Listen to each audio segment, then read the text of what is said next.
ल आज चाहिँ हामी सिस्नु टिप्नको लागि सिस्नु र ढेँडा खाने भरबेरको प्लानिङ हो।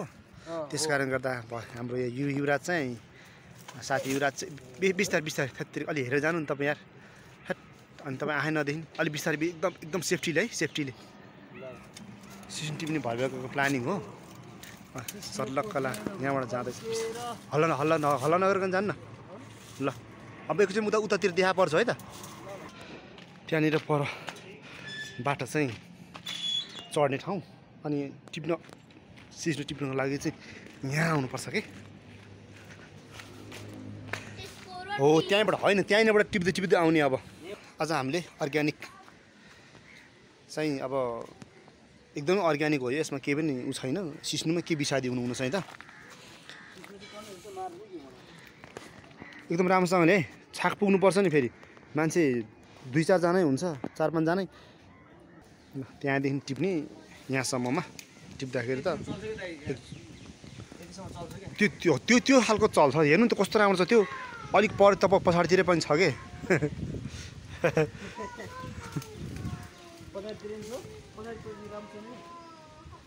ल ठिक छ। त्यति भएको टिप्नु नि त ल। सिस्नु टिप्न साथीलाई पठाएको, साथीले अलि पार ल्याएन। त्यही भएर अब यस्तो ठाउँबाट जानुपर्छ सिस्नु टिप्न जानलाई। ल्याङ लाग्छ भने खानु मात्रै मिठो भएर के गर्नु हो। In the name of Jesus ने। ओ माई गड, मान्छे चोर आयो भनेर ढुङ्गाले हाल्न पनि डर एउटा के गर्नु। जुत्ता साथीलाई दिएँ, म चाहिँ अब यत्तिकै हुँदैछु यसरी।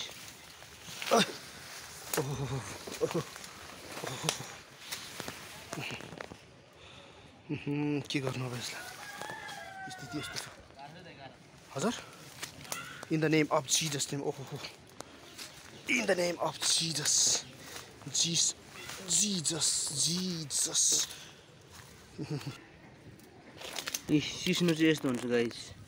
अब यहाँबाट यतिसम्म छुन मिल्छ, यतिसम्म छुँदाखेरि केही फरक परेन। यस्तो छोडिदिनु तपाईँ यहाँ हेर्नु नि। यस्तो मजाको काँडा कस्तो राम्रो देख्छ लाग्छ यो। ल यो त काँचो खाँदैन हुन्छ। यो गाई भैँसीले भन्दा काँचै खान्छ, हामी मात्रै हो पकाएर खाने भनेर यसरी खाने छट्नु जसरी अलिक नुन नलाएर छट्नु त यसलाई फेरि उडाइदिने। उडाइदिनु। सो गाइस हामी चाहिँ नेपालको अर्ग्यानिक सिस्नु हामी टिप्दैछौँ। सिस्नुको साथसाथै कोदो र मकै मिक्स गरेको ढेँडो छ अरे त्यहाँ भाउजूले भनेको। आज चाहिँ त्यस्तो खुवाइ हुन्छ हाम्रो, किनकि आज हाम्रो अर्कै खुसियालीमा नेपालको बसाइ धेरै छैन भन्नुभएको छ दाइले। अब कहाँ जाने योजना गर्नुभयो भने भाउजूले हेर्दै हुनुहुन्छ। ल तपाईँले पाउनुहुन्छ नि भयो सिस्नु अहिले? तपाईँले पाउनुहुन्छ होइन? हो भनेपछि दाइले थाहा छ यसले यो कसरी बनाउनु भन्ने रेसिपी। तेल हाल्छ हाल्दैन? तेल हाल्नु नहाल्ने नहाल्ने हो र? तेल हालेर सिस्नु खाएको मलाई थाहा छैन। तेल नहाल्दा मिठो हुन्छ त नि। अहिलेसम्म तपाईँलाई मैले बोलाएर खुवाउँदाखेरि सबै सिस्नु उडाइदियो भने कहाँ टिपेर टिप्ने खोइ विदेशीले क्या। अनि टक्क लाएर जङ्गलमा हग्नु बसेको रे। अनि हगिसकेपछि पानी हुँदैन जङ्गलतिर, अनि पुग्नु पऱ्यो चाक पुज्दाखेरि। अनि टक्कलाई झारेर सोहोरेर अनि टक्क सोहोर्ने बित्तिकै चाकु लगायो होला नि त फास्ट बहुत बोलेर के भनेर अनुसन्धान गर्दाखेरि नेपालले पछि यो पोल्ने झारो भनेर बिचरा थाहै ल्यान्छ अरे होइन। विदेशीले यो रियल घटना हो अरे त। सिस्नु नपाउने भनेको विश्वमा कहीँ पनि नपाउने, नेपालमा मात्रै पाउने होइन। यो झन् जहाँ पनि पाउने चिज हो कि। जोडानमा थियो र हाम्रो सिस्नु टिपाइ चाहिँ अब अन्तिम बिन्दुमा पुगिसक्यो। यति भयो सिस्नु चाहिँ टक्क लाएर। ल हाम्रो चाहिँ सिस्नु टिप्ने कार्यक्रम सकियो, समाप्त भयो। अनि अब जाने बाटो अघि पनि हेर्नुभयो होला, अनि अहिले पनि देखाउँछु होइन यो मान्छे बसेन के हो यो लु बाटो यस्तो छ हाम्रो बाटो यो सिस्नोले पोलेर हो कि यता पनि सिस्नो छ यता पनि सिस्नो छ यता पनि सर यो गाइस यो चाहिँ सिस्नो होइन है यो सिस्नो होइन होइन यो त पोल्दैन छ त यसो काँडा सुन पोल्छ कहाँ पोल्यो तपाईँले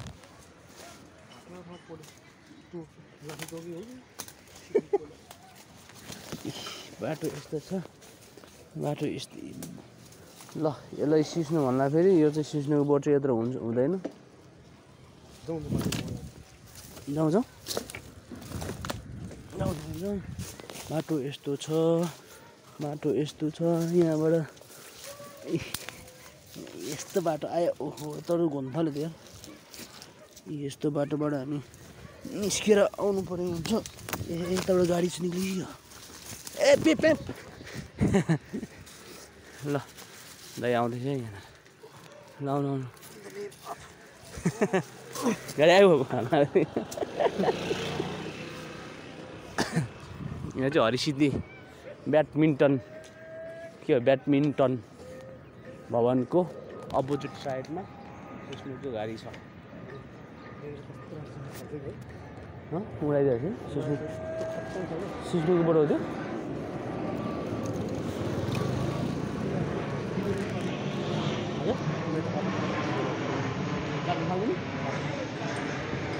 ल त्यही गाइस अब सिस्नु पाउने तर्फ घुम्ने तर्फ होइन ल हाम्रो सिस्नु चाहिँ फाइनली आइसकेको छ अब यसलाई सफासुग्घर गर्नु अनि किराकिरी किलाउने अनि पकाउनु बाँकी हो त्यसपछि त खाँदा सिस्नु भन्ने कुरा यस्तो छ यार यो जन्म जाँदै यो पोल्ने 20 पोजिसन के भन्छ लिएर जन्मेको हुन्छ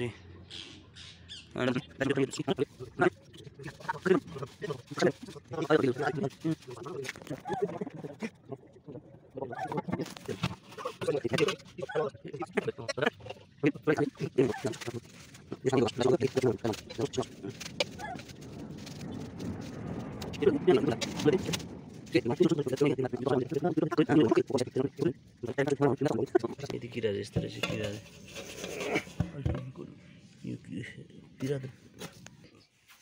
यहाँ गर्नु के हो त्यो बोडी रोप्याएको गर्नु पर्यो अघि टिपेको सिस्नु यसरी खाँदैछु यसरी कालो आलु अरे अब तपाईँ कुन चाहिँ गोरो थियो थिइन् त है इन्टरनेसनल बेचत हुन यहाँ दियो न चप्प छ भने होइन यहाँ त पनि लाने देख्न देखाएको छ नि देख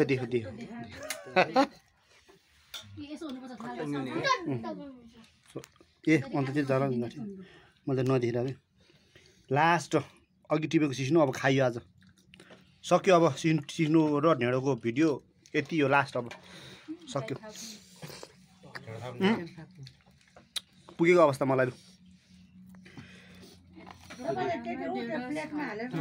ल के भन्छ अघि सिन टिप्दाखेरि त राम्रो देखायो त क्यामेरामा अब त खाने बेलासम्म त अँध्यारो पऱ्यो अँध्यारोमा त देखेन राम्रोसँगले लु हाम्रो होइन त्यही हो चेन्ज